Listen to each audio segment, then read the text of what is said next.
பரிசு லுக்கே சரியில்லை. Confirm purse அமைக்கணும் போல் இருக்கு. பர்ஸுக்கு ஏதாவது சில்லறை வச்சிருக்கியா? எனக்கு இருக்குது, நீங்க நடந்தே வந்து சேருங்க. அமைக்கிடுச்சு.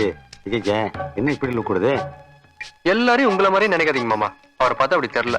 பர்ஸை பிரிச்சு பணத்தை பாக்குற வரைக்கும் தான். நோட்டை பார்த்தாரு சுடல்ஸ் தான் மாப்ள.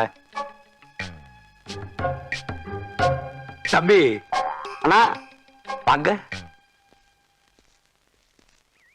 இந்த பரிசு உங்களுதா பாருங்க. ஆமா, என்னதான் உங்களுதுங்கிறதுக்கு என்ன அடையாளம்? போட்டதே நான் தானே. தம்பி போட்டோ அதுல இது. இந்தாங்க தம்பி, பணத்தை சம்பாதிக்கிறது பெருசு இல்ல, அதை பத்திரமா காப்பாத்துறதுக்கு கத்துக்கணும். சார், உங்ககிட்ட கொஞ்சம் தனியா பேசணும். சார், நாங்க எல்லாத்தையும் சொல்லிட்டோம்.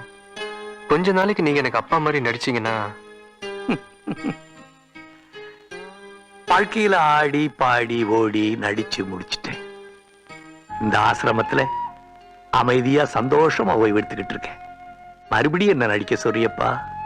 அதுவும் இறந்து போன உங்க அப்பா மாதிரி கையெழுத்தும் போட சொல்றேன். இதெல்லாம் நல்லா இருக்குமா? ஐயா, பேங்க் மாப்பிள்ளையோட சொத்தை ஜப்தி பண்றதுனால அவருக்கு எந்த பாதிப்பும் ஏற்படாதுங்க. ஏன்னா அவர் உடனே அமெரிக்காவில் போய் செட்டில் ஆயிடுவாரு. அங்க அவருக்கு ஏகப்பட்ட சொத்து இருக்கு. ஆனா என்னையும் ஃபேக்டரியும் நம்பி 5000 தொழிலாளிங்க இருக்காங்க. அவங்க ஒவ்வொருத்தர் வீட்லயும் அடுப்பு எறியணும்னா அது நீங்க போடுற ஒரு கையெழுத்துல தான் இருக்கு.